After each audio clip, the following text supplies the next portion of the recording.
Chaque logo, c'est une documentation ou une spécification de la machine. Et par exemple, si on se met ici, on a les schémas mécaniques. C'est la toute dernière acquisition du pôle de formation des industries technologiques Lorraine. Cette ligne de production est connectée. Une tablette permet de la contrôler à distance ou d'utiliser la réalité augmentée. Apparaît ainsi à l'écran une foule d'informations en lien étroit avec la zone pointée par la tablette.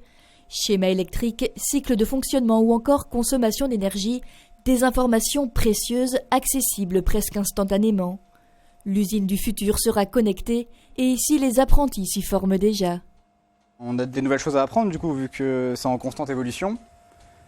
Et plus la chose évolue, plus ce sera compliqué vu qu'on aura les anciens savoirs à apprendre et les nouveaux. Mais c'est pas dérangeant. Tu vois, les programmes sont très rapides. C'est des lignes de code. C'est des lignes de code. Des métiers 4.0, cela convient plutôt bien à ces jeunes. Le monde de l'industrie en deviendrait même plus attrayant. Et s'ils sont de plus en plus nombreux à se lancer dans ces métiers, les besoins sont encore grands. On a de plus en plus besoin de personnes qui ont des notions de réseau, d'automatisme. Et donc le besoin en compétences pour les entreprises est de plus en plus élevé. C'est pour ça qu'on a des demandes des entreprises plus vers des diplômes de niveau BTS, voire du niveau ingénieur. Autre avancée technologique, les cobots, ces robots collaboratifs qui assistent l'opérateur sans le remplacer, commencent eux aussi à investir de plus en plus d'usines.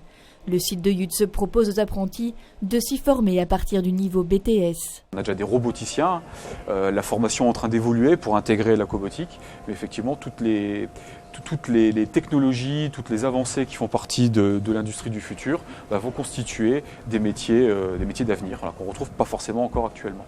L'apprentissage est un mode de formation qui alterne des semaines d'enseignement et des semaines de travail en entreprise. Il permet l'acquisition de compétences en lien étroit avec les besoins réels des employeurs.